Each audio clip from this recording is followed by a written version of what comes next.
ونصلي ونسلم على سيدنا ومولانا محمد رسول النبي الأمين المكين الحنين الكريم الرؤوف الرحيم. أما فأعوذ بالله من الشيطان الرجيم. بسم الله الرحمن الرحيم. ولا تقولوا لمن يقتل في سبيل الله أموات بل أحياء ولكن لا تشعرون. صدق الله العظيم وصدق رسوله النبي الكريم ونحن على ذلك من الشاهدين والشاكرين والحمد لله رب العالمين. حمد و صلاۃ کے بعد لائق صد احترام حاضرین و سامعین، اللہ اور اس کے حبیب صلی اللہ علیہ وسلم کا فضل و کرم ہے کہ ہم سب یہاں ذکر شہدائے کربلا میں، ذکر امام عالی بیت علی مقام رضی اللہ تعالیٰ عنہ میں اس محفل کے اندر جمع ہوئے. اللہ تبارک و تعالیٰ یہ سب اہتمام، یہ انتظام، ہم سب کی حاضری اور شرکت اپنی بارگاہ میں قبول و منظور فرمائے. پہلے تھوڑی سی میں فکری بات کرنا چاہتا ہوں، پھر انشاءاللہ شہدائے کربلا کے فضائل کی طرف بھی چند کلمات عرض کروں گا. سب سے پہلا جو بنیادی سوال ہے کہ اتنی بڑی قربانی کیوں دی گئی؟ کیوں قربانی اتنا بڑی ہے تو اس کی وجہ بھی تو اتنا بڑی ہوگی. ایسا تو نہیں ہے کہ اللہ نے عشق کا سب سے بڑا امتحان لیا ہو اور اس سب سے بڑے امتحان کے پیچھے وجہ چھوٹی سی ہو. وجہ صرف اتنی ہو کہ معاذ اللہ کوفے سے خط آئے اور امام عالی مقام چلے گئے. ایسا تو نہیں ہو سکتا کہ محض کسی کے خط دیکھ کے بھول گئے یا دھوکہ کھا بیٹھے کہ جی وہ بلا رہے ہیں اور میں جاؤں، اور آگے گئے تو منظر بدل گیا. یہ امام عالی مقام رضی اللہ تعالیٰ عنہ کی قربانی کی اہمیت کو گھٹانے کے مترادف ہے، تاکہ ان کی قربانی کی جو سگنیفیکنس ہے، جو اس کی اہمیت ہے، اسے کسی طرح سے گھٹایا جائے کہ بس ایسے چھوٹی موٹی کوئی وجہ تھی، چھوٹی موٹی کوئی بات تھی. تو جب وجہ چھوٹی ہوگی تو اس کے اوپر جو اقدام ہوگا وہ بھی چھوٹا ہوگا. تو جب یہ عشق کا سب سے بڑا امتحان تھا جو جان مصطفیٰ صلی اللہ علیہ وسلم سے لیا جا رہا تھا اور اس کے جواب میں انہیں جنتوں کا سردار اور مالک بنایا جا رہا تھا، وہ جنت جس میں آدم سے لے کر عیسیٰ تک سارے نبیوں کی امتیں اس جنت کے اندر. میرے آقا نے یہ نہیں فرمایا کہ میری امت کے صرف جوانوں کے سردار ہیں، میں سیدہ شباب اہل الجنہ حسن اور حسین صرف یہ نہیں کہ میری امت کے جوانوں کے سردار ہیں، فرمایا حسن اور حسین جنت کے تمام جوانوں کے سردار ہیں. آدم علیہ السلام سے لے کر عیسیٰ علیہ السلام تک جو امتیں گزر چکی ہوئی، وہ بھی جتنے جوان جنت میں جائیں گے ان کی سرداری کا تاج بھی حسن اور حسین کے سر پر ہے. جو جوان جنت میں جائیں گے امت مصطفیٰ کے، ان سب کی سرداری کا تاج بھی حسنین کریمین کے سر مبارک پر ہے. تو اتنی بڑی جزا دی اللہ نے، عشق کا سب سے بڑا امتحان دیا اللہ نے، تو اس کی جو وجہ ہے وہ کوئی معمولی نہیں ہو سکتی. تو پھر امام عالی مقام رضی اللہ تعالیٰ عنہ نے وہ قربانی کیوں دی، اس کیوں کے اوپر توجہ کرنی. میں نے آیت مبارکہ پڑھی آپ کے سامنے، بہت معروف آیت مبارکہ ہے شہداء کی شان. فرمایا وَلَا تَقُولُوا لِمَنْ يُقْتَلُ فِي سَبِيلِ اللَّهِ أَمْوَاتٌ. جو اللہ کی راہ میں شہید کر دیے جائیں انہیں مردہ مت کہو، وہ زندہ ہیں۔ باری تعالیٰ کیسے زندہ ہیں؟ آنکھ بند ہو گئی، زبان خاموش ہو گئی، جسم بے حرکت اور بے حس پڑا ہے، ہاتھوں سے کفن دیا، ہاتھوں سے قبر میں اتار دیا ہے، جنازہ بھی پڑھا دیا ہے، کیسے زندہ ہے؟ فرمایا وَلَٰكِن لَا تَشْعُرُونَ، جیسے وہ زندہ ہے ویسی تمہیں سمجھ نہیں ہے، تمہیں اس کی زندگی کا شعور نہیں ہے۔ وہ جس زندگی کو پا گیا ہے اس زندگی کا تمہیں شعور نہیں، تمہیں سمجھ نہیں، اس لیے تم نہیں سمجھ سکتے۔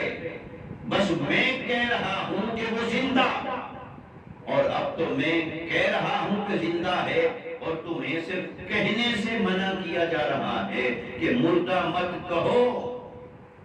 پھر فرمایا وَلَا تَحْسَبَنَّ الَّذِينَ قُتِلُوا فِي سَبِيلِ اللَّهِ أَمْوَاتٌ، کہنا تو دور کی بات ہے، یہ نہ ہو زبانوں سے تو نہ کہو کہ مردہ ہیں، مگر دل میں ہو کہ ہاں مردہ ہیں، وہم و گمان میں یہی پھرتا رہے کہ مردہ ہیں اور معاذاللہ مر گئے۔ فرمایا خبردار، میرا حکم یہ ہے اگر مومن رہنا چاہتے ہو تو شہید کو مردہ گمان بھی نہیں کرنا۔ اگر کسی نے شہید کو مردہ گمان بھی کیا تب بھی کافر ہو جائے۔ اگر اس کے گمان میں آیا کہ وہ مر گیا، اس کے کہیں لاشعور میں آیا کہ وہ مر گیا، اس کے کہیں خیال سے گزرا کہ وہ مر گیا ہے، تو یہ قرآن کے حکم کا انکار ہوگا۔ اللہ نے فرمایا وَلَا تَحْسَبَنَّ الَّذِينَ قُتِلُوا فِي سَبِيلِ اللَّهِ أَمْوَاتٌ، جو اللہ کی راہ میں شہید کر دیے جائیں، زبان سے مردہ کہنا بھی نہیں اور دل میں مردہ سمجھنا بھی نہیں، جاننا بھی نہیں، گمان بھی نہیں کرتا۔ بھائی تعالیٰ کیوں؟ فرمایا وہ زندہ ہے، اور خالی زندہ نہیں، عند ربہم یرزقون، اللہ کی بارگاہ سے انہیں رزق دیا جاتا ہے، انہیں رزق دیا جاتا ہے، ان کے سامنے دسترخوان سجتا، وہ کھاتے اور پیتے ہیں۔ یہ بات کی، اب اس میں ایک لفظ آیا ہے فی سبیل اللہ، اس پہ فوکس کرنا۔ فرمایا جو قتل کر دیے جائیں اللہ کی راہ میں، جو اللہ کی راہ میں قتل کر دیے جائیں انہیں مردہ مت کہو۔ تو اللہ کی راہ کون سی ہے؟ اللہ کی راہیں تو بہت ساری۔ اللہ تعالیٰ نے فرمایا وَالَّذِينَ جَاهَدُوا فِينَا لَنَهْدِيَنَّهُمْ سُبُلَنَا، جو مجھے تلاش کرنے کی جستجو کرتا ہے، جو میری راہ میں مجاہدہ کرتا ہے، مجھے پانے کے لیے محنت کرتا ہے، تلاش کرتا ہے، میری جستجو میں رہتا ہے، تو میری طرف آنے کے لیے بہت سارے راستے ہیں، بہت سارے راستے ہیں جو میری طرف آتے ہیں۔ تو اگر جستجو سچی ہو میں ان راہوں میں سے کوئی نہ کوئی راہ اسے عطا کر دیتا ہوں، کوئی نہ کوئی راہ اسے عطا کر دیتا ہوں جس سے وہ مجھ تک پہنچ جاتا ہے۔ کون؟ جس کی جستجو سچی۔ سبلانا، تو یہ جو سبل ہے یہ عربی زبان کے اعتبار سے جمع کا لفظ ہے۔ سبل واحد ہے سبیل اور جمع ہے سبل۔ سبیل کا معنی ہے راستہ، ذریعہ، اور سبل ہو گیا جمع۔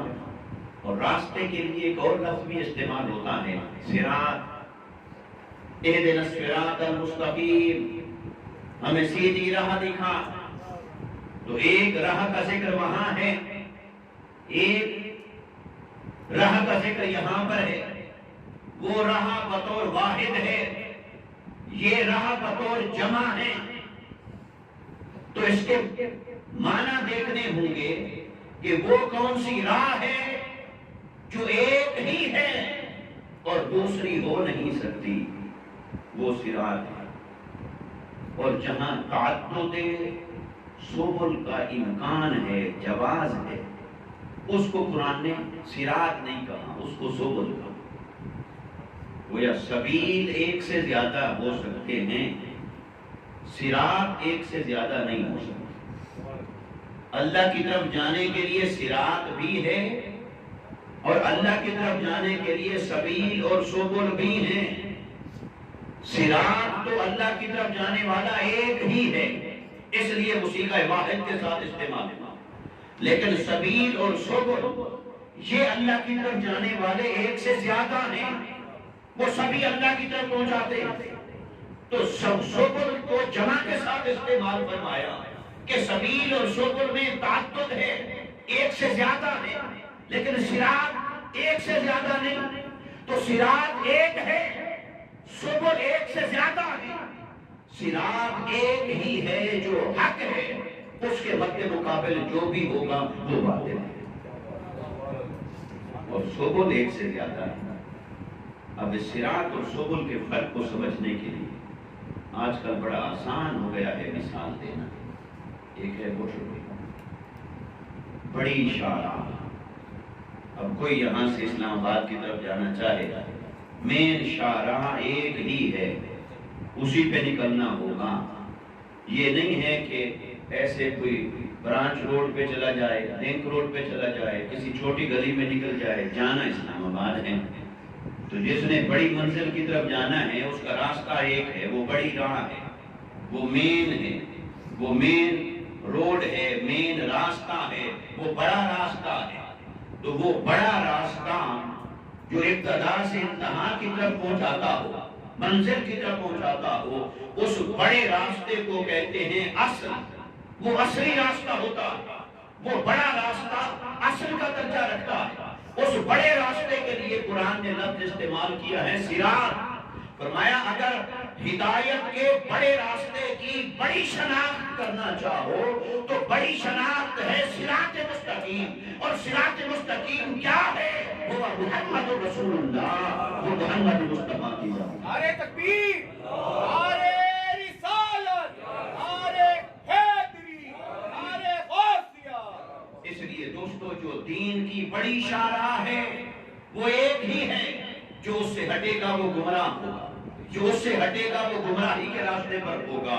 اس میں کیا آتا ہے؟ اس میں آتے ہیں دین کے اصول، دین کے قواعد، دین کی بنیادیں، دین کی وہ چیزیں جس میں اختلاف کی گنجائش نہیں۔ اللہ ایک ہے، یہ ہدایت کی بڑی شاہراہ ہے۔ محمد رسول اللہ خاتم النبیین ہیں، یہ ہدایت کی بڑی شاہراہ ہے۔ نمازیں 5 ہیں اور فرض ہیں، یہ دین کی بڑی شاہراہ ہے۔ حج فرض ہے، زکوٰۃ فرض ہے۔ جتنی چیزیں ضروریات دین ہیں، اصول کا درجہ رکھتی ہیں، وہ صراط مستقیم ہیں، وہ بڑی شاہراہ ہے ہدایت کی، وہ ایک ہی ہیں، اس سے جو بھی ہٹے گا وہ باطل ہوگا۔ صراط ایک ہے، لیکن فرمایا سبل ایک سے زیادہ ہے۔ اب سبل اور سبیل کون سے ہیں؟ اس کی بھی آسان مثال دیتا ہوں۔ اہل سنت کا اتفاق ہوا اس بات پر کہ یہ جو 4 فقہی مذاہب ہیں یہ سارے حق ہیں۔ سارے کیا ہیں؟ بولیے، حق۔ 4 فقہی مذاہب حق۔ حنفی امام اعظم ابو حنیفہ رحمۃ اللہ تعالی علیہ کی تقلید کر رہے، شوافی امام شافعی رحمۃ اللہ تعالی علیہ کی تقلید کر رہے، مالکیہ، حنابلہ و امام مالک، امام احمد بن حنبل جن کے ہم بھی گن گاتے ہیں، فقہ میں وہ ان کی تقلید کر رہے۔ تو یہ جو 4 ائمہ ہیں یہ بڑی شاہراہ کے اعتبار سے ہدایت کی شاہراہ پر ہیں، لیکن ان کے صراط جدا نہیں، ان کے سبل جدا جدا ہیں، سبیل جدا جدا ہیں، صراط جدا نہیں۔ تو جب صراط ایک ہو تو وہ قبول ہے، وہ ہدایت کی راہ پر ہے۔ ہاں ایک صراط کے ساتھ کچھ سبل ہو سکتے ہیں، کچھ انٹرچینج ہو سکتے ہیں، اس کے ساتھ جڑی ہوئی کچھ ایسی شاہراہیں ہو سکتی ہیں جو یہاں سے نکلتی ہیں پھر داخل ہو جاتی ہیں، پھر نکلتی ہیں پھر داخل ہو جاتی ہیں۔ وہ بھی ضرورت ہے، کسی علاقے کو کور کرنا ہوتا ہے تو لہٰذا اسے کور کرنے کے لیے یہاں سے نکلی، پھر گھوم کے لوگوں کو فیسیلیٹیٹ کر کے کور کر کے پھر وہ جڑ گئے، تو لہٰذا وہ بھی ہوتی ہے، لیکن اپنی منزل، ابتدا اور انتہا کے اعتبار سے وہ صراط سے جڑی ہوتی ہے۔ لہٰذا جو صراط سے جڑا ہو وہ سبیل اور سبل وہ ایک سے زیادہ ہو سکتے ہیں، اس لیے کہ اللہ تعالیٰ نے مزاج رکھے تھے انسانی مزاج بنائے تھے، کچھ مزاج ایسے تھے ان میں عقل کا غلبہ تھا، کچھ مزاج ایسے تھے ان میں عمل کا غلبہ تھا، کچھ مزاج ایسے تھے ان میں جنون اور عشق کا غلبہ تھا۔ تو اس سارے ایریے کو کور کرنے کے لیے اللہ نے فقہ حنفی کا سبیل بھی عطا کر دیا، فقہ شافعی کا بھی سبیل رکھا، حنفی مالکی کا بھی سبیل رکھا، حنبلی کا بھی سبیل رکھا، پھر روحانی اعتبار سے قادریہ کا بھی سبیل رکھا، سہروردیہ کا بھی سبیل رکھا، چشتیہ کا بھی سبیل رکھا، نقشبندیہ کا بھی سبیل رکھا، اویسیہ کا بھی سبیل رکھا۔ فرمایا یہ صراط نہیں، صراط ایک ہے، محمد مصطفیٰ کے ساتھ ہے، یہ سبیل ہے، یہ چھوٹی راہیں جو مصطفیٰ سے نکلی مصطفیٰ میں سب ہو گئی۔ کسی ایریے کو کور کرنا مقصود تھا، یہ باطل نہیں، یہ سبھی راہیں میری طرف آنے والی ہیں۔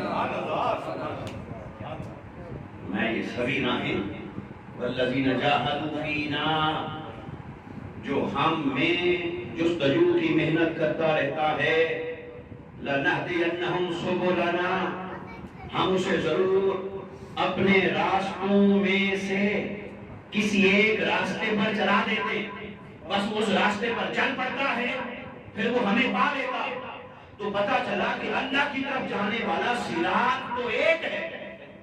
اس کو آپ یوں سمجھیں، کافر صراط پر نہیں، صراط پر، یہودی صراط پر نہیں، عیسائی صراط پر نہیں، جو کافر ہے کسی بھی اعتبار سے اہل کتاب ہے کچھ ہے، وہ صراط پر ہی نہیں، اس نے محمد مصطفیٰ کا دامن ہی نہیں پکڑا، لیکن محمد مصطفیٰ کا دامن پکڑا حق کے ساتھ، منافقت کے ساتھ نہیں، حق کے ساتھ پکڑا، صراط پہ تو آ گیا۔ اب صراط پہ آنے کے بعد پھر سبیل، پھر سبیل کی اللہ نے اسے چوائس دی ہے، جو تمہارا مزاج ہے اس سبیل کو پکڑ لو، مجھ تک پہنچ جاؤ۔ تمہارے مزاج میں جنون ہے تو چشتیہ کی سبیل پکڑ لو، اس شاہراہ پہ سڑک پہ چڑھ جاؤ، مجھ تک پہنچ جاؤ۔ اگر تمہارے اندر عمل کا جذبہ طبعاً فطرتاً مزاجاً زیادہ ہے تو تم نقشبندیاں کی سبیل کے ساتھ چمٹ جاؤ، وہ تمہیں پہنچا دیں گے مجھ تک۔ اور اگر تم میں عقل، تعقل، سوچ، فکر، علم اس کی طرف تمہارا رجحان زیادہ ہے تو قادریہ کی راہ پکڑ لو، وہ تمہیں وہاں سے پہنچا دیں گے۔ درست علما حتی صرت قطبا، کہ حضور غوث پاک رضی اللہ تعالیٰ عنہ فرماتے ہیں میں نے علم پڑھا، علم پڑھتا چلا گیا، علم پڑھتے پڑھتے مجھے اسی راہ سے اللہ نے کتب بنا، اسی راہ سے راستہ نکلا کہ کوئی ایک سبیل ہے۔ تو تمہارے مزاج میں تعقل پسندی ہے، یہ عقل ہے جو پوزیٹیو سینس میں آتا ہے، عقل شعور، عقل سلیم وہ ہے، تو پھر اس راہ پہ چلو۔ یہ اللہ کی راہ ہے، یہ کیا ہے؟ ایسے ہی آج کے دور میں تنظیمیں ہو گئی، جماعتیں ہو گئی، یہ سب بھی اللہ کی راہیں ہیں، ہم کسی کو غلط نہیں کہتے، بس اللہ کی راہ پہ آپ نے ادھر سے جانا ہے یا ادھر سے جانا ہے۔ کسی کو کچی سڑک پسند ہے کہ بے شک جنگ لگتے رہے خیر ہے، لیکن گاڑی تو بنانی نہیں پڑے گی۔ کسی کو پکی سڑک پسند ہے، کسی کو سیف وے پسند ہے، کسی کو خطرات والا راستہ بھی پسند ہے، تو لہٰذا وہ جہاں سے بھی آئے تو سبیل اور سبل اس میں ایک سے زیادہ کی گنجائش ہے، اور وہ سارے حق پر ہو سکتے ہیں۔ کب؟ جب ان کا صراط ایک ہو، صراط ایک ہو، وہاں کامل ہو، وہاں ناقص نہ ہو، صراط کے اعتبار سے ناقص نہ ہو، سبل کے اعتبار سے ایک دوسرے سے مختلف ہوں، تو حق پر ہو سکتے ہیں، پہنچ جائیں۔ یہ بات آپ کو اچھی طرح کلیئر ہو گئی الحمدللہ۔ تو یہاں سے ایک جملے کو اخذ کرتے ہیں، پھر ہم اگلی گفتگو سیکنڈ فیز کی طرف ہم منتقل کرتے ہیں۔ ایک جملہ جسے نکالنا ہے یہاں سے وہ یہ کہ اللہ کی طرف جانے والے راستے کئی ہیں۔ اللہ کی طرف جانے والے راستے، راستے بمانا سبیل، جس کے لیے عربی نے لفظ استعمال کیا سبیل، سبل، صراط نہیں، تو اللہ کی طرف جانے والے راستے بولیے کئی ہیں۔ اللہ کی طرف جانے والے راستے ایک سے زیادہ ہیں، اللہ کی طرف جانے والے راستے متعدد ہیں، اور وہ سبھی اللہ کی طرف جاتے ہیں، اور جو کوئی چل پڑے گا اس راہ کے اوپر اور خالص ہوگا اس راہ پر چلنے میں، اس راہ کے ساتھ مخلص ہوگا، وہ چل پڑے گا تو وہ جس راہ پہ بھی چل پڑے گا اگر وہ اللہ کی راہ ہے تو ضرور گھومتا گھماتا اللہ تک پہنچ جائے گا. ٹھیک ہے، لیکن اللہ کی ان راہوں میں سے کچھ میٹھی راہیں ہیں، کچھ کڑوی راہیں ہیں. میٹھی راہیں بھی ہیں، وہ بھی ادھر ہی پہنچاتی ہیں، چوائس ہے مرضی. لیکن کچھ راہیں نرم ہیں، کچھ سخت ہیں، کچھ بہت فلیکسیبل ہیں، کچھ بہت ہارڈ ہیں، کچھ ایسی ہیں جس پہ ہر کوئی چل سکتا ہے، کچھ ایسی ہیں جس پہ ہر کلمہ پڑھنے والا چل بھی نہیں سکتا. وہ کچھ مشکل راہیں بھی ہیں، سبھی اللہ کی راہیں اور ایک سے زیادہ ہیں اور ہو سکتی ہیں.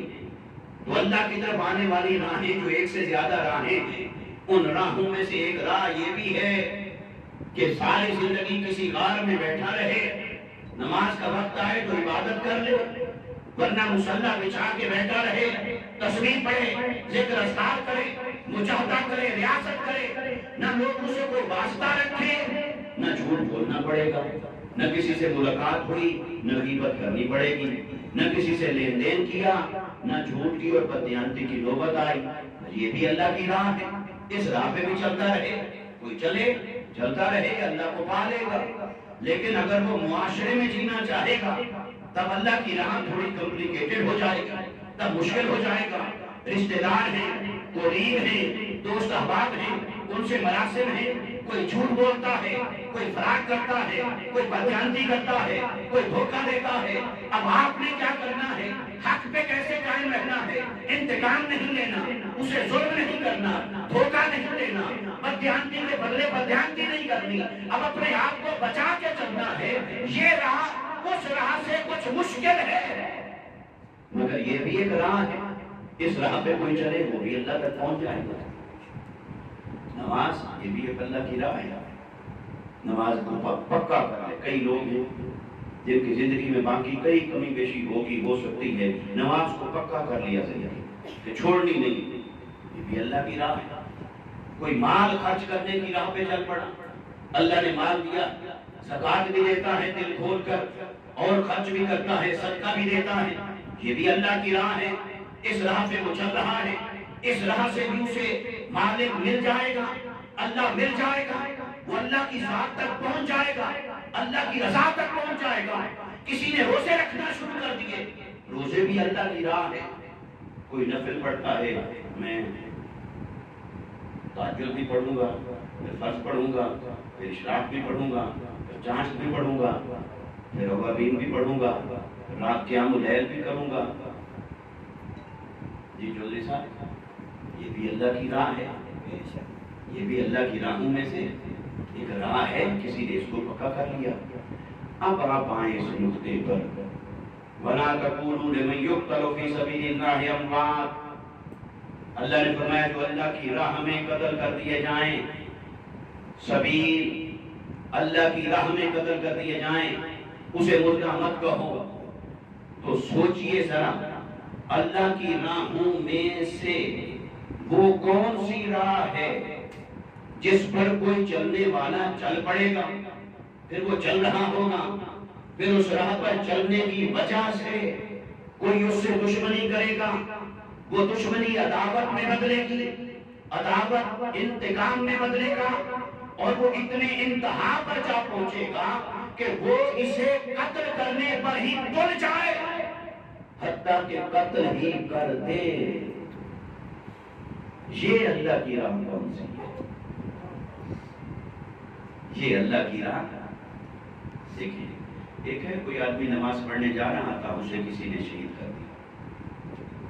تو ہم یہ نہیں کہہ سکتے کہ وہ نماز کی راہ میں شہید ہوا، کیونکہ اس کے قتل کیے جانے کا سبب کچھ اور ہے. وہ تو دشمن نے موقع پایا کہ نماز پڑھنے جائے گا، اکیلا ہوگا تو قتل کر دے گا. تو وہ تو دشمن نے موقع تلاش کیا کہ تب قتل کر دوں جب نماز میں نکلے. لیکن کیا روئے زمین پر کوئی ایسا شخص ہے کہ جو کسی کے ساتھ کوئی دشمنی اور نہیں تھی، صرف نماز پڑھتا تھا، 5 وقت کا نماز کا پکا تھا، اور کسی نے اسی وجہ سے اس سے ویر رکھ لیا، دشمنی رکھ لی کہ یہ 5 وقت کی نماز کیوں پڑھتا ہے، کبھی قضا بھی نہیں کرتا، ٹائم پہ پڑھتا ہے، نہ وقت سے آگے کرتا ہے نہ وقت سے پیچھے کرتا ہے، کبھی قضا بھی نہیں کرتا، ریگولیرٹی ہے، باقاعدگی ہے، ادا ہے، ادا ہی ادا ہے۔ کیا کسی کے نماز کا پابند ہونا صرف اسی وجہ سے کوئی اس سے دشمنی کرتا ہے؟ کبھی آپ نے سنی کوئی کسی سے صرف اس وجہ سے دشمنی کر رہا ہو کہ یہ 5 نمازیں پابندی کے ساتھ کیوں پڑھتا ہے؟ یہ غصہ ہو بھی ہماری مسجد میں کیوں پڑھتا ہے، بات اور ہو گئی، ٹھیک ہے۔ نماز کی وجہ سے کوئی کسی سے دشمنی کرے کہ اسے قتل کر دے، یہ نوبت کبھی آئی زندگی میں آپ نے دیکھی نہیں؟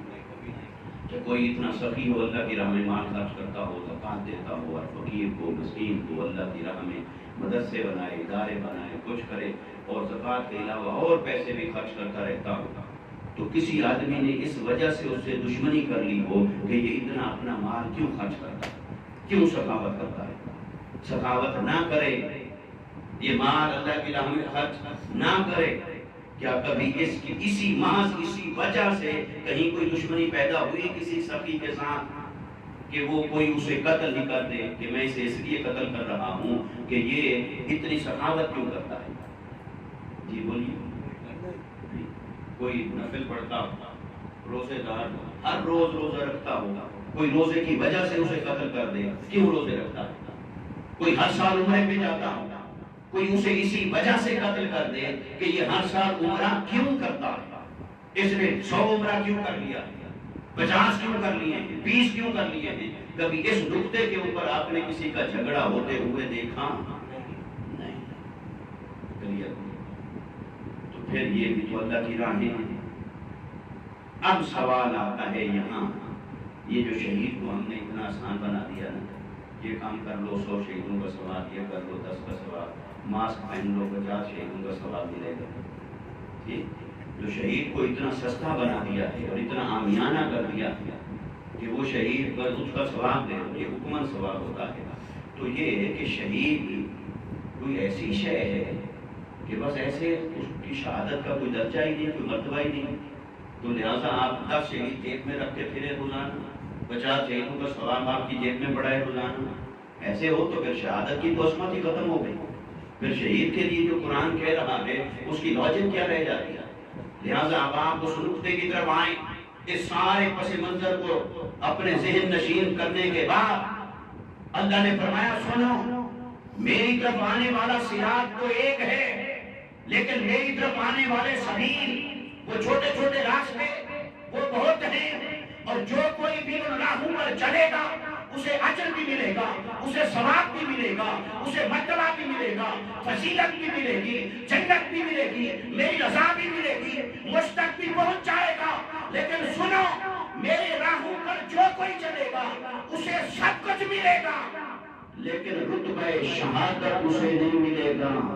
وہ جب روح پرواز کرے اور اللہ حکم دے کہ اے فرشتوں اسے علیین میں جنت میں بعد میں لے جانا، پہلے ادھر آؤ، میں نے اس کے لیے اہتمام کر رکھا ہے، اپنی زیارت کا، اپنے حسن مطلق کا، اپنے جلوہ کا، میں اپنا حجاب ہٹاتا ہوں، حسن کو بے نقاب کرتا ہوں، اسے براہ راست ایک دلہا بنا کر علیین میں بعد میں لے جانا، عرش پر لاؤ، پہلے سے میری زیارت کرے گا پھر اسے جنت میں بھیج دے گا۔ نعرہ تکبیر، نعرہ رسالت، نعرہ حیدری، نعرہ غوثیہ۔ یہ اعزاز اور اکرام جو حاصل ہوا شہید کو، یہ ہوا کہ وہ اللہ کی راہ پر قتل کر دیا گیا، وہ کسی ایسی راہ پر چل پڑا جس راہ پر خطرات ہی خطرات تھے، جس راہ پر مصائب ہی مصائب تھے، جس راہ پر آلام ہی آلام تھے، جس راہ پر مشکلات ہی مشکلات تھی، جس راہ پر کوئی آرام نہیں تھا، سکون نہیں تھا، تحفظ نہیں تھا، سہولت نہیں تھی، نرمی نہیں تھی، اس راہ پہ چل پڑا جس راہ پہ مصائب کے سوا کچھ نہیں تھا، مصیبتوں کے سوا کچھ نہیں تھا، دشمنیوں کے سوا کچھ نہیں تھا، عداوتوں کے سوا کچھ نہیں تھا، مگر اس نے فیصلہ کر دیا ساری دنیا دشمن ہوتی ہے ہو جائے، حتیٰ کہ حاکم وقت بھی دشمن ہوتا ہے ہو جائے، میں رب سے نبھا کر رہوں گا۔ اللہ نے فرمایا یہ وہ میری پیاری راہ ہے جو اس پہ چلا، اس کی عظمت کو سلام ہے،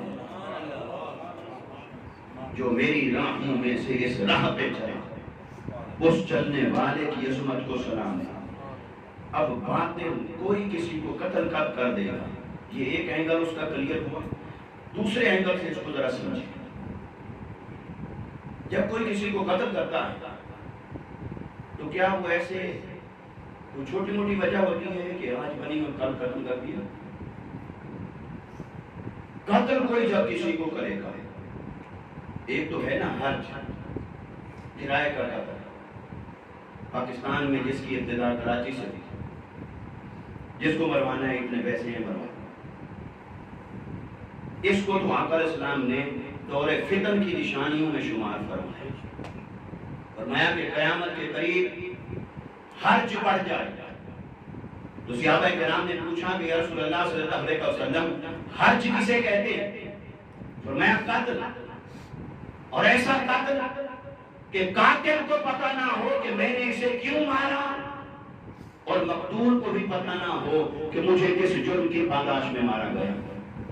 یہ جو بے وجہ کا قتل ہے، بے سبب کا قتل ہے، ملک میں افراتفری کے لیے، ملک میں عدم استحکام کے لیے، اپنے مذموم مقاصد کو حاصل کرنے کے لیے، یہ جو قتل ہے یہ حکماً شہادت میں آتا ہے، یہ اس شہادت میں نہیں آتا جو ہتھیلی رکھ کر باطل کے سامنے آنکھوں میں آنکھیں ڈال کے کھڑا ہوتا، یہ وہ شہید نہیں ہے۔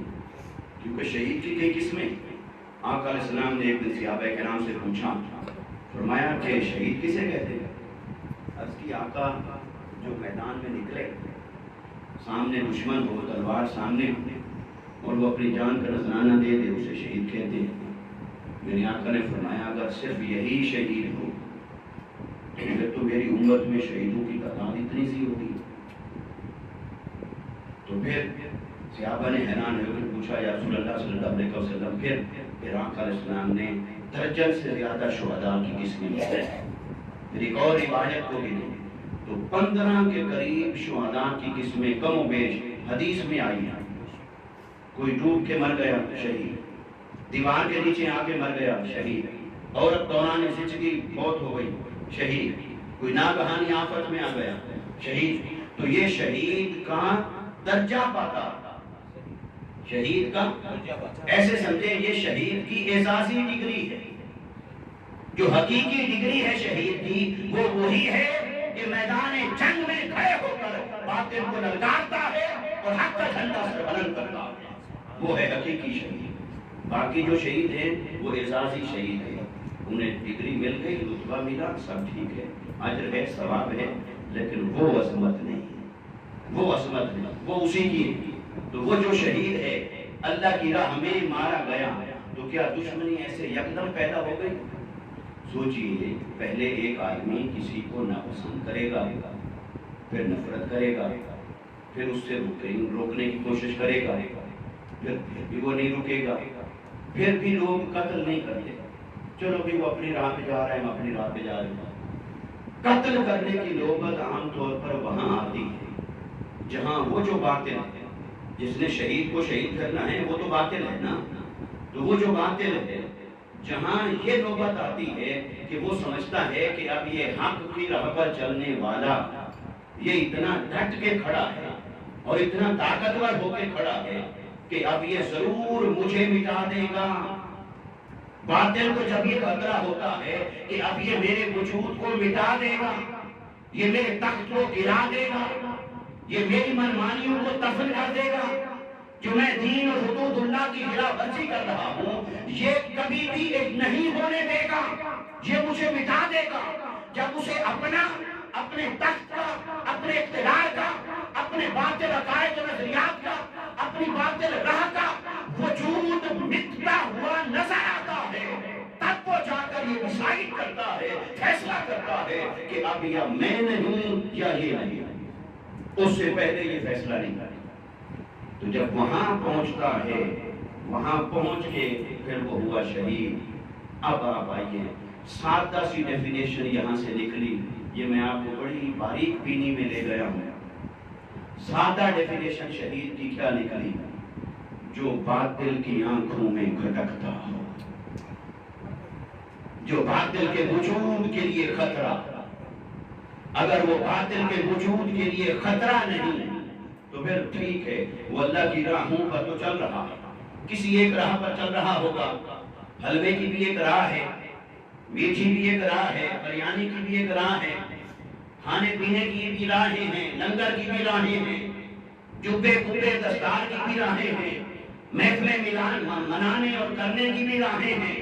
یہ ساری میٹھی میٹھی راہیں ہیں جس سے نہ کوئی باطل کو خطرہ، نہ باطل کے وجود کو خطرہ، نہ باطل کے اقدام کو خطرہ، نہ وہ جو قرآن کا دشمن ہے وہ بھی راضی، یہ بھی راضی۔ کیا فرق پڑتا ہے؟ مینار پاکستان میں کر لیں دعوت حق کا اجتماع، اگلے دن جا کے جو باطل کے اقتدار پہ بیٹھا ہے اس نے عشائیہ دیا، اس نے کھانا دیا، ٹھیک ہے، عشائیہ اور ڈنر بھی اسی کے پاس، اور مینار پاکستان میں تقریریں بھی اسی کے پاس۔ تقریریں یہ کرنی کہ پاکستان میں لا الہ الا اللہ کا نظام لاؤ، پھر اس نظام کی راہ میں جو رکاوٹ ہے، رکاوٹ کون ہے؟ رکاوٹ ابراؤ کامران صاحب تو نہیں ہے، یہ تو اپنا یہاں بیٹھے ہیں، اپنا کام کر رہے ہیں۔ رکاوٹ تو وہی ہے جس کے پاس اقتدار ہے، جس کے پاس تخت ہے، جس کے پاس طاقت ہے، وہی ہے رکاوٹ۔ قرآن کی راہ میں، عدل کی راہ میں، دین کی راہ میں، حق کی راہ میں، نظام مصطفیٰ کی راہ میں رکاوٹ تو ہے وہ، لیکن اس کے ساتھ سلام دعا بھی ہے، یاری دوستی بھی ہے، ڈنر بھی چلتا ہے، لنچ بھی چلتا ہے، تقریبات میں آنا جانا بھی رہتا ہے۔ ہاں، عوام کو بے وقوف بنانے کے لیے جمع کر لو اور انہیں بتا دو کہ بھی یہ سب باطل ہے، پاکستان میں حق ہونا چاہیے، جلسہ ختم، اس کے بعد کھانا اسی کے پاس، جو باطل نظام کا علم بردار بن کے بیٹھے۔ یہ بھی اللہ کی راہوں میں سے ایک راہ ہے۔ پاکستان میں تو سب چلتا ہے، پاکستان میں تو ساری راہوں کی گنجائش ہے، فلیکسیبل، باطل بھی ہو کچھ بھی ہو۔ تو باطل کی آنکھوں میں کھٹکے وہ ہوگا شہید، جو باطل کے لیے ہو خطرہ، وہ اس راہ پر چل رہا ہے جس راہ پر چلنے کے بعد اسے قتل کر دیا جائے گا، اسے شہید کر دیا جائے گا۔ تو اب آئیے اس نکتے کو یہاں سمیٹیں کہ اللہ نے فرمایا وَلَا تَقُولُوا لِمَن يُقْتَلُ فِي سَبِيلِ اللَّهِ أَمْوَاتٌ، جو اللہ کی راہ میں شہید کر دیے جائیں انہیں مردہ مت کہو۔ تو اللہ کی راہوں میں سے وہ راہ کون سی ہے جس پر کوئی چلے گا تو اسے جان ہتھیلی پر رکھنی ہوگی؟ اگر اس راہ پر کوئی چلے گا اسے اپنی قربانی دینی ہوگی، اگر اس راہ پر کوئی چلے گا اسے اپنے علی اکبر کو بھی قربان کرنا ہوگا، علی اصغر کی قربانی بھی دینی ہوگی، حتیٰ کہ پورے خاندان میں سے کوئی ایک مرد نہیں بچے گا سوائے بیمار اور نابالغ امام زین العابدین کے۔ فرمایا اللہ کی راہوں میں سے ایک راہ وہ ہے کہ اس راہ پر کوئی چلے گا باطل اسے نہیں رہنے دے گا، یا یہ کامیاب ہوگا باطل کو مٹا دے گا، یا باطل کا داؤ چلے گا وہ اس کو مٹا دے گا، اس کا بات چلے گا وہ اس کو مٹا دے گا۔ فرمایا دیکھو وہ جو میرا علم بردار بن کے کھڑا ہو ریت کے میدان میں، وہ جو میرا نمائندہ بن کے کھڑا ہو 5000 کے لشکر کے سامنے صرف 72 نفوس قدسیہ کو لے کر، وہ جو قرآن کے لیے کھڑا ہو، وہ جو حق کے لیے کھڑا ہو، وہ دین مصطفیٰ کے لیے کھڑا ہو، اور وہ جو اس پیغام کے ساتھ کھڑا ہو کہ مسجد میں بھی دین مصطفیٰ ہوگا، تخت و اقتدار پر بھی دین مصطفیٰ ہوگا، وہاں بھی قرآن کا نشان ہوگا، جو اس للکار کے ساتھ کھڑا ہو کہ اے یزید تیری منمانی نہیں چلنے دیں گے، حدود اللہ کی خلاف ورزی نہیں کرنے دیں گے، اس تخت کو تیری لوڈی نہیں بننے دیں گے، اس اقتدار کو ناجائز طریقے سے منتقل نہیں ہونے دیں گے۔ جو ایسی للکار بن کے کھڑا ہو، رب کہتا ہے اس شہید کو سلام، کیونکہ وہ ایسی تلوار بن کے کھڑا ہے کہ باطل کی آنکھوں میں کھٹک رہا ہے. اب اگر اسے قتل کر دیا جائے یہ تب بھی کامیاب ہے, یہ قتل کر دے تب بھی کامیاب ہے, یہ فاتح ہو جائے تب بھی اس کا جھنڈا سر بلند ہوگا, یہ غازی کہلائے گا. اگر یہ مقتول ہو جائے یہ تب بھی شہید ہے اور کامیاب ہو جائے گا. یہ میرا ہے اور میرا بن کے کھڑا ہے. یہ ہے جو اللہ کی راہوں میں سے ایک ایسی راہ پہ چلا جس پر چلتے چلتے اسے جام شہادت نوش کرنا پڑا ہے. اب یہ راہ تو امت نے چھوڑ دی, میٹھی میٹھی راہیں ساری اپنا دی. یہ راہ پر چلنے کے لیے کوئی تیار نہیں. حسین کا ذکر کرنے کے لیے تیار ہیں لیکن اس راہ پر چلنے کے لیے کوئی تیار نہیں, کیونکہ یہ مشکل راہ ہے. اس میں تو رشتہ دار بھی چھوٹتے ہیں, گھر بار بھی چھوڑنا پڑتا ہے, مال کا نقصان بھی ہے. تو اللہ نے ایسے تو نہیں فرما رکھا. فرمایا وَلَنَبْلُوَنَّكُمْ بِشَيْءٍ مِّنَ الْخَوْفِ وَالْجُوعِ وَنَقْصٍ مِّنَ الْأَمْوَالِ وَالْأَنفُسِ وَالثَّمَرَاتِ وَبَشِّرِ الصَّابِرِينَ الَّذِينَ إِذَا أَصَابَتْهُمْ مُصِيبَةٌ قَالُوا إِنَّا لِلَّهِ وَإِنَّا إِلَيْهِ رَاجِعُونَ. فرمایا کہ سنو, کیا تم سمجھتے ہو ایسے ہی تخت پر بٹھا کے سجا کے پھولوں والی محفلوں سے اٹھا کے ایسے ہی تمہیں جنت میں لے جاؤں گا؟ اللہ نے فرمایا نہیں, میں تو آزماؤں گا. تو باری تعالیٰ کیا تو آزمائے بغیر نہیں جانتا اپنے بندوں کو؟ میں جانتا تو ہوں لیکن دنیا کو دکھانا ضروری ہے کون میرا ہے اور کون میرا نہیں, کون میرا ہونے میں خالص ہے اور کتنا خالص ہے, یہ دکھانا ضروری ہے. اس لیے فرمایا میں تمہیں آزماؤں گا, تکلیفیں دوں گا, پھر تمہیں خوف دوں گا, بھوک میں مبتلا کروں گا, پیاس میں مبتلا کروں گا, پھلوں کا گھاٹا ہوگا, مال کا گھاٹا ہوگا, جان کا گھاٹا ہوگا, اور جو ان ساری چیزوں میں سے گزرے قربانی پر اور صبر کرتا رہے اور شکر کرتا رہے تو فرمایا جو اس راہ پر چل کر صابر بن کے نکلے گا, فرمایا پھر سنو ان اللہ مع الصابرین, بس اس کا لمحہ لمحہ میرے ساتھ ہے, میں اس کے ساتھ ہوں. یہ نمازی کو نہیں کہا کہ تو نماز پڑھ میں تیرے ساتھ ہوں, اسے کہا تیرا حساب کتاب ہے وہ میں نے ذمہ لگایا ہے فرشتوں کے, تیرا اکاؤنٹ سیٹل کر دیں گے, تجھے سیلری مل جائے گی, نماز پڑھے گا اجر مل جائے گا, روزہ رکھا یہ لو اجر دے, نماز پڑھی عبادت کی یہ لو اجر دے. لیکن ایک آیا اس نے کہا باری تعالیٰ میں تو تیری خاطر ہر ایک سے لڑ گیا ہے, میں نے تیری خاطر اپنی محبتیں چھوڑ دی, رشتے چھوڑ دیے, قریبی چھوڑ دیے, دور والے چھوڑ دیے, دوست چھوڑ دیے. وہ مجھ سے ایسی ایسی باتیں منوانا چاہتے تھے کہ ان کی مانتا تو تو ناراض ہو جاتا. دیکھ میں نے سب کو ناراض کر دیا, تیری رضا کو میں نے نہیں چھوڑا. اللہ کی رحمت اسے گلے لگاتی ہے, تو میرے ساتھ ہے میں تیرے ساتھ ہوں, تو میرا ہے میں تیرا ہوں, تو نے حق ادا کر دیا ہے میرا ہونے کا, اب جو رتبہ تیرا ہے وہ کسی اور کا نہیں ہے. اس لیے شہید اتنے اونچے رتبے پر پہنچتا ہے, وہ قربانیاں دیتا ہے, تکلیفوں سے گزرتا, اور تکلیف جس راہ پر نہ ہو, میں یہ نہیں کہتا کہ وہ اللہ کی راہ نہیں, اللہ کی راہ تو ہے, مگر اللہ کی راہوں میں سے وہ راہ نہیں جس پر چلنے والوں کو شہادت کے رتبے ملتے ہیں اور ان کے لیے اللہ کے یہ انعامات و اکرامات. راہیں اللہ نے ساری دے دی. وہ بھی تھے جو اصحاب صفا, وہ بھی تھے جو عبادت اور بندگی میں مصروف رہتے, وہ بھی ہوتے کہ ہر لمحہ حضور بتائیے لڑنا کیسے ہے, بتائیں جان کہاں دینی. حضرت مولا کائنات رضی اللہ تعالیٰ عنہ کو غزوہ تبوک کے موقع پر میری آقا نے فرمایا اے علی آپ مدینہ میں ٹھہرے رہیں, بچے ہیں مستورات ہیں, آپ ان کی نگہبانی کریں اور میں ان کو باقیوں کو دے کے میں جا رہا ہوں تبوک وہاں لڑنے کے لیے. حضرت علی کی آنکھوں سے آنسو آ گئے. یا رسول اللہ صلی اللہ علیہ وسلم اتنے بڑے عظیم موقع پر, اتنی بڑی قربانی کے موقع پر, میں بدر میں آپ کے ساتھ تھا, میں احد میں آپ کے ساتھ تھا, میں خندق میں آپ کے ساتھ تھا, میں شہادت کی آرزو لیے پھرتا ہوں, اس عظیم موقع پر مجھے آپ نے بچوں کے ساتھ ملا دیا, میں ان کے ساتھ بیٹھا رہوں گا. آنکھوں سے آنسو آ گئے, مجھے بھی ساتھ لے چلے. میرے آقا نے فرمایا اے علی یہی میری حکمت ہے, اس لیے کہ تیری مثال میرے ساتھ وہی ہے جو ہارون کی موسیٰ کے ساتھ تھی. وہ بھی گئے تھے کوہ طور پر تو کسی کو اپنا امین بنا کے گئے تھے. تو میں جا رہا ہوں ایک مہم پر تو تجھے اپنا امین بنا کے جا رہا ہوں. تو تیری نسبت اور ہے, تیری شان اور ہے, جس وجہ سے رکھا وہ وجہ اور ہے. وجہ یہ نہیں کہ علی بزدل ہے یا معاذ اللہ خوف ہے. علی تو وہ ہے کہ خیبر میں جو کسی اور سے نہ ہو سکا وہ علی نے کر دکھایا. اسلام میں مشکلات ہوتی ہیں, وہ تمنا لیے پھرتے. اس لیے اس مشکل راہ کا انتخاب یہ کوئی کرتا ہے. وہ امام حسین نے کیا, اور حسین نے اس مشکل راہ کا انتخاب کیسے کیا. اب اس طرف آیا امام علی مقام رضی اللہ تعالیٰ عنہ نے اس مشکل راہ کا انتخاب کیا.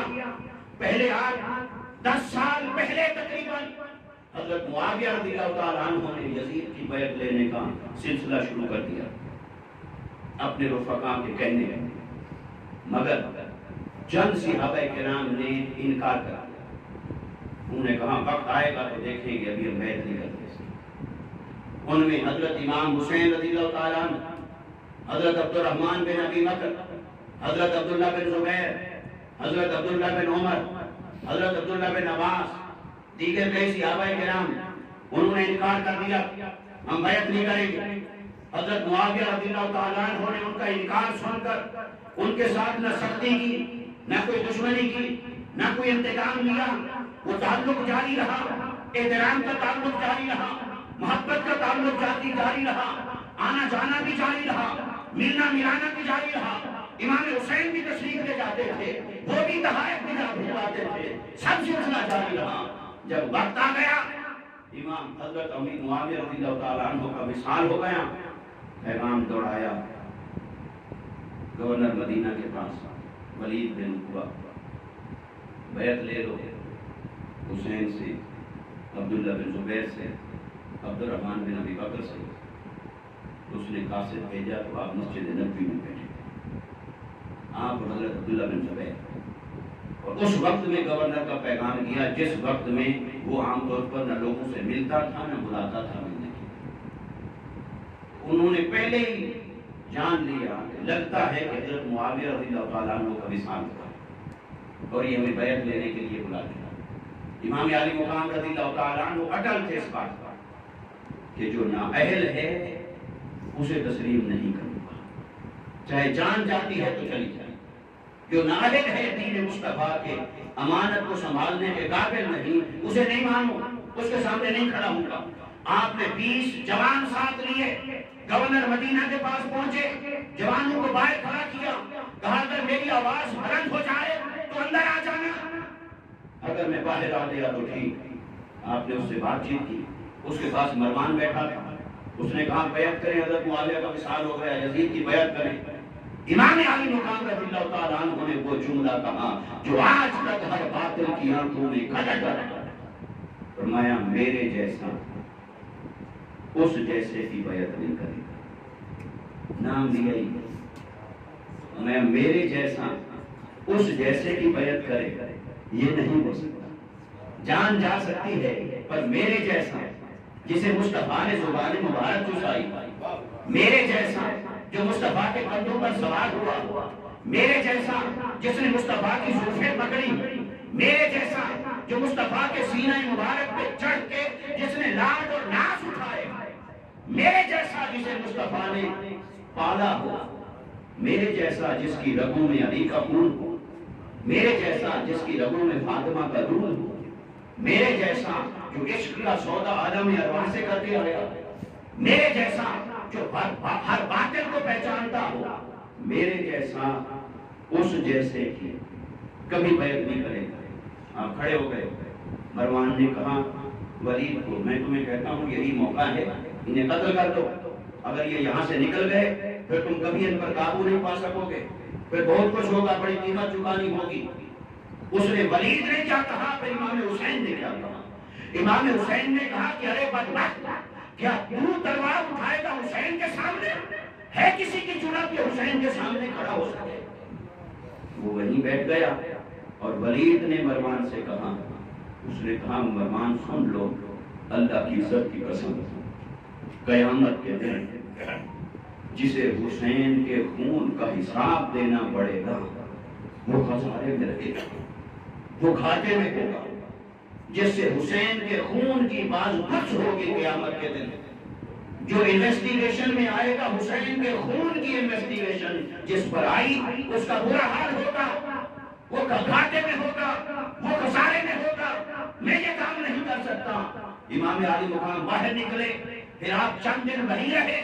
چند دن آپ نے جب دیکھ لیے احوال, پھر آپ نے وہیں سے روانگی کا فیصلہ کیا اور کسی نے مشورہ دیا امام علی مقام رات کو نکل جائیں, کسی غیر معروف رستے سے چلے جائیں, ان نون وے سے, اس رستے پہ نہ جائیں, معروف رستہ ہے دوسرے پہ چلے جائیں. فرمایا حسین کبھی غیر معروف راستے پہ نہیں جائے گا, حسین صراط مصطفیٰ پہ چلے گا, حسین سبیل شہادت پہ چلے گا, اسی راہ پہ چلے گا جو ٹیڑھی میڑھی نہیں, جو نرم اور گداز نہیں, جو سیدھی ہے, جو صاف ہے, جو ستھری ہے, جس میں شجاعت ہے, جس میں بہادری ہے, جس میں دلیری ہے, جس میں مردانگی ہے. حسین اسی راہ پہ جائے گا. میں نے کل بھی جان اللہ کو دینی, آج بھی اللہ کو دینی, جان جہاں بھی دینی پڑی جان آفرین کے سپرد کروں گا, مگر اپنے معیار سے نیچے نہ کوئی ایک نفس ادا کروں گا, نہ کوئی ایک عمل کروں گا وہی جو حسین کی شان کو بچتا ہو. نعرے تکبیر, نعرے رسالت, نعرے حیدری. 28 رجب کو آپ چلے اور آپ پہنچے مکہ اور وہاں پھر رہے کم و بیش 4 مہینے اور پھر 8 ذی الحج کو احرام حج پہنا ہوا تھا, مگر اسے بدل کر چل پڑے پھر کربلا کی طرف. آپ حالات کا جائزہ لیتے رہے, دیکھتے رہے کیا ہو رہا ہے, کیا ہونا ہے, اور جب چل پڑے تو قربان جائیں ہر کوئی بیت اللہ کے حج کی طرف آ رہا تھا. عمرے سے پیار کرنے والوں, حج سے پیار کرنے والوں, عمرے اور حج سے پیار کرنا ایمان کی نشانی ہے, مگر حسین جیسا ایمان بھی تو دیکھو.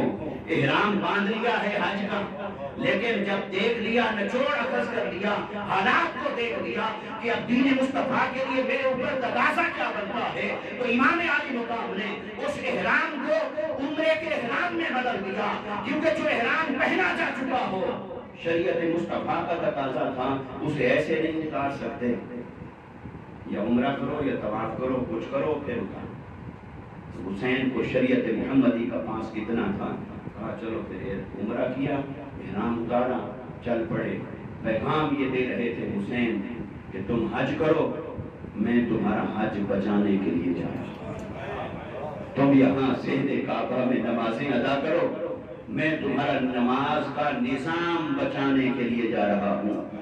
تم یہاں بیت اللہ کے سامنے بیٹھ کر قرآن کی تلاوت کرو, یہ جو تم کر رہے ہو یہ بچے گا تب جب حسین جا کے قربانی دے گا. اگر آج حسین نہ نکلا تو یہ نمازیں نہیں رہیں گی, یہ عمرے نہیں رہیں گے, یہ حج نہیں رہیں گے, یہ تلاوت قرآن نہیں رہے گی, پھر دین مصطفیٰ پر مشکل وقت آ جائے گا. اس لیے میرے نانا نے مجھے دین کا محافظ بنایا تھا. میں نے سارے احوال دیکھ لیے, میں نے سب کچھ آباد کر لیے, میں نے سب کچھ دیکھ لیا. یہی وہ وقت آ گیا ہے, یہی وہ دن آ گیا ہے, یہی وہ لمحہ آ گیا ہے کہ اب حسین کسی اور کو اس راہ پر نہیں چلائے گا. تم حج کرو, حسین اپنے خاندان کو لے کر مصطفیٰ کے دین پر قربان ہونے جا رہا ہے. صرف خاندان کو نہیں, تھوڑے بہت رفقا اور ملے, اور بدر میں پہنچے تو 72 تھے, کربلا میں پہنچے تو 72 تھے. جب مارکہ ہوا, آخری رات آ گئی, امام علی مقام نے دیکھ لیا کہ چونکہ حجت کر رہے تھے شریعت میں آقا علیہ السلام کے دین کی جو ظاہری تصویر ہے, تعلیمات ہے, اس کو توڑنا یہ کمال نہیں ہے, مجبوریوں میں بھی اسے قائم رکھنا یہ کمال ہے. اس کے لیے میں آپ کو ایک مثال دیتا ہوں. کیا دیتا ہوں, حضرت امام مسلم میں نقیل جب وہ ام ہانی کے گھر میں تھے, بیٹھے ہوئے اور چھپ کے بیٹھے ہوئے, تو ام ہانی وہ بیمار تھا تو اسے ملنے کے لیے ابن زیاد آیا. اسے پتا تھا سارے مجھے ملنے کے لیے آئے, وہ کیوں نہیں آئے. اس کو شک ہوا کہ وہ اہل بیت سے محبت کرتا ہے, تو شاید حضرت مسلم میں نقیل وہاں ہوں. تو اسے بتایا گیا کہ وہ بیمار ہے. وہ سمجھ گیا کہ بیماری بہانہ ہے. اس نے کہا آؤ پھر جا کے ان کی عیادت کرتے ہیں, تیمارداری کرتے. وہ چل پڑا, آیا بیماری کی عیادت کرنے کے لیے. اس نے کہا امام مسلم میں نقیل کوئی آ رہا ہے، بس اسے ادھر ہی قتل کر دیں، یہی موقع ہے ابن زیاد کو قتل کر دیں، پھر کوئی بھی کھڑا نہیں ہوگا، سب اہل بیت کے ساتھ کھڑے ہوں گے۔ تو تلوار دے دی، پیچھے خیمے میں بٹھا لیا۔ اس نے کہا نشانی یہ ہے کہ میں مانگوں گا پانی، کہ مجھے پانی پلاؤ، جب موقع مناسب دیکھوں گا میں کہوں گا پانی پلاؤ، تم نکلنا، نکل کے بس اسے قتل کر دو۔ ابن زیاد مارا گیا تو باقی سب کچھ آپ کے ہاتھ میں، یہ بن گئی پلاننگ، علاقہ بیٹھ، وہ آیا بیٹھ گیا، ہاتھ حوال ہوا، جب اس نے مناسب موقع دیکھا اس نے کہا مجھے پانی پلاؤ۔ اب پانی کی بات، پانی پلاؤ، امام مسلم میں نقیل باہر نہیں نکلے، اس نے پھر کہا مجھے پانی پلاؤ، امام مسلم میں نقیل پھر نہیں نکلے، اس نے کہا مجھے پانی پلاؤ چاہے میری جان ہی نہ چلی جائے، امام مسلم میں نقیل پھر نہیں نکلے۔ اسے خطرہ ہو گیا کہ کوئی یہ حسین ہے کسی اور شہر، وہ نکل گیا۔ اس نے پوچھا امام مسلم میں نقیل سے جب بات طے ہوئی تھی ساری، تو آپ کیوں نہیں آئے؟ یہی تو موقع تھا، دشمن قبضے میں ہے، اس کو قتل کریں، ختم کریں، تو ساری بیعت آپ کی تیار ہے، 40,000 لوگوں نے بیعت کر لی تھی۔ امام مسلم بن عقیل نے جو بات کی وہ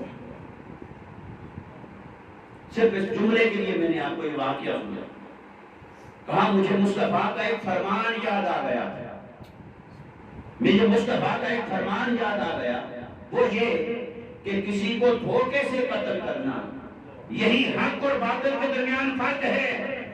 حق دھوکے سے قتل نہیں کرتا، دھوکے سے قتل کرنا باطل ہے۔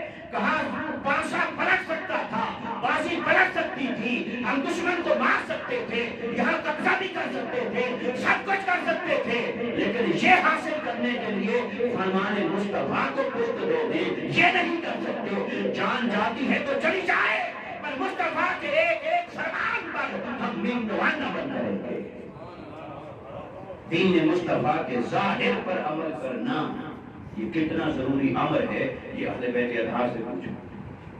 آج کتنے پیر ہیں، مشائخ ہیں، شریعت کے ظاہر کو چھوڑ ہی دیا ہے یا اس کے خلاف ہی باتیں کرتے ہیں، یہ اس کی ضرورت نہیں، ہم تو بڑے پہنچے ہوئے ہیں۔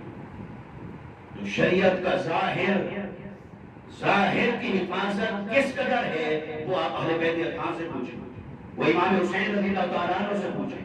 تو اس مشکل راہ پر امام عالی مقام نکلے اور آپ صرف اپنے خانوادہ کو لے کر گئے، اور جب لے کر نکلے اور حضرت عبداللہ بن جعفر بن ابی طالب رضی اللہ تعالیٰ عنہ ان کا پیغام آیا، قاصد آیا کہ امام عالی مقام آپ کوفہ والوں کی طرف جا رہے ہیں، وہ کتنے بے وفا ہیں، اپنی بات پہ پورا نہیں اتریں گے۔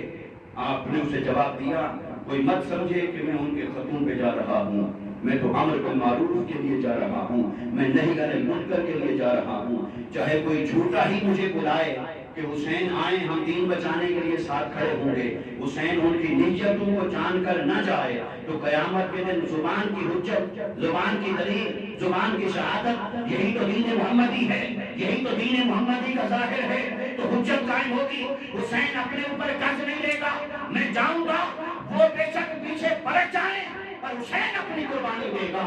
اس قاصد کو پیغام دیا، میں نے رات نانا جان کی زیارت کی ہے خواب کے اندر، میرے مصطفیٰ نے مجھے ایک ایسا کام ذمہ لگایا ہے کہ اب میں وہ کر کے ہی پلٹ آؤں گا، اور وہ کام کیا ہے فرمایا وہ بھی نہیں بتاؤں گا، کام بھی نہیں بتاؤں گا اور کرنا بھی ضروری ہے، بس اب مجھے بھول جاؤ، میں جا رہا ہوں۔ یہ امام علی مقام رضی اللہ تعالیٰ عنہ چلے اور کربلا کی رات آ گئی، شب عاشور۔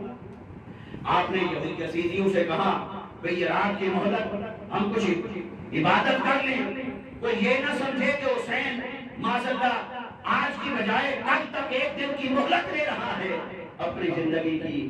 معذاللہ یہ حسین ابن علی ہے، یہ حیدر کرار کا فرزند ہے، یہ مصطفیٰ کے کندھوں کا شاہ سوار ہے، وہ نہیں کہہ رہا۔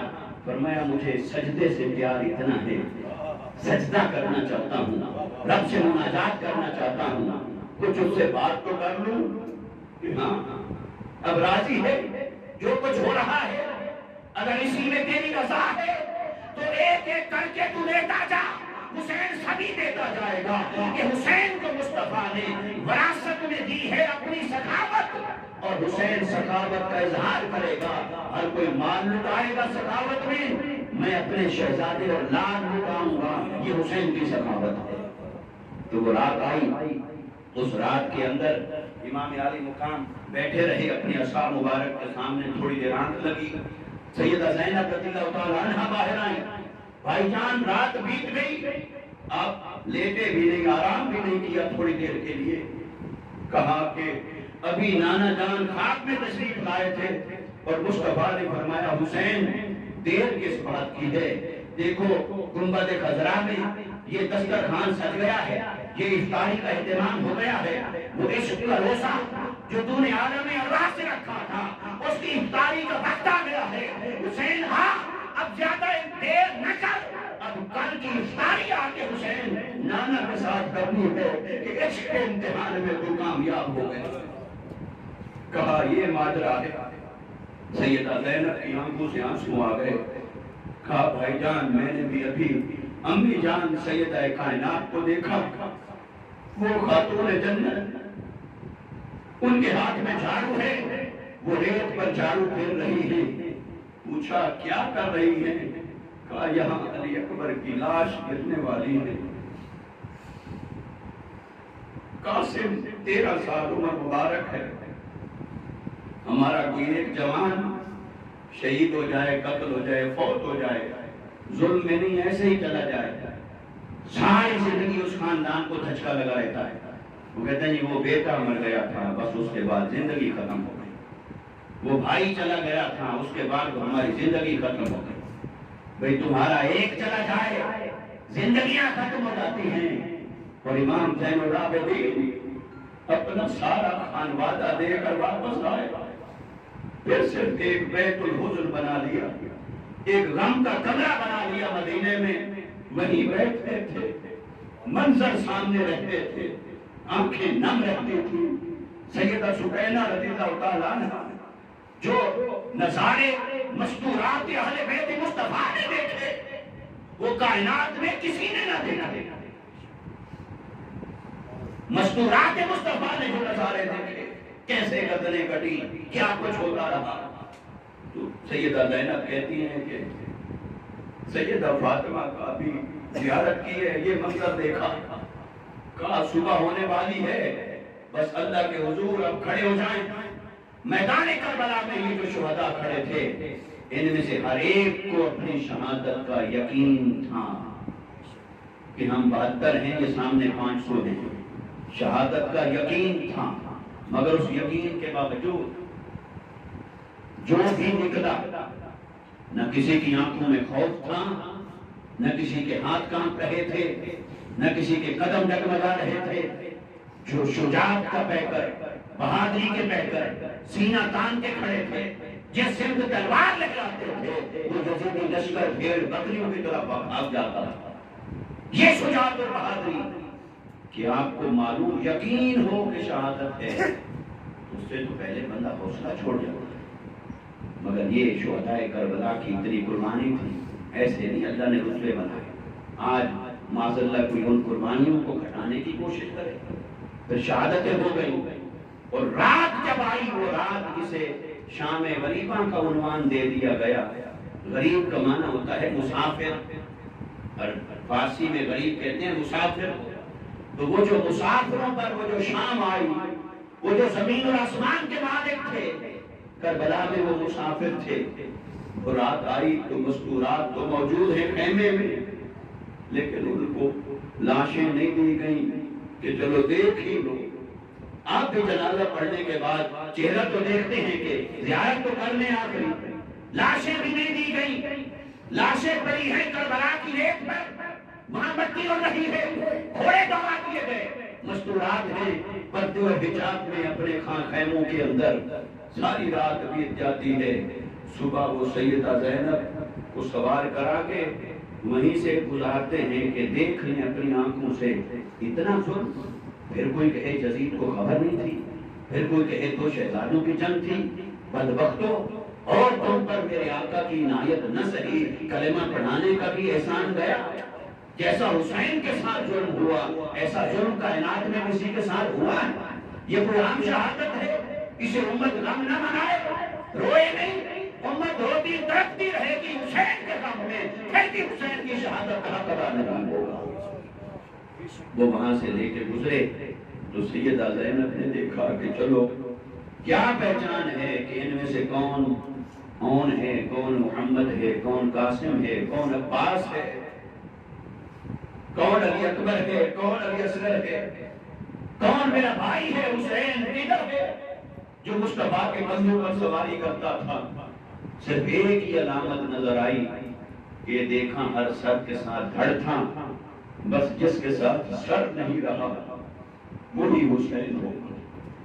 یہ نشانی رہ گئی تھی میدان کربلا میں حسین نے۔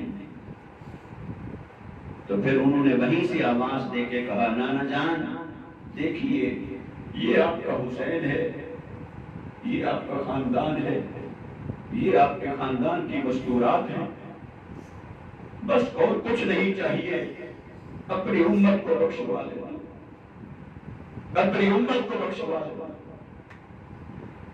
اہل بیت اطہار کے ساتھ اور شہدائے کربلا کے ساتھ جو ظلم کی داستان رقم ہوئی اس پہ آسمان بھی رویا، زمین بھی روئی، ہوا اور فضا سوکھوا رہی، جس پتھر کو اٹھاتے تھے اسی کے اندر سے خون ٹپک رہا تھا۔ تاریخ کے اوراق میں درج ہے۔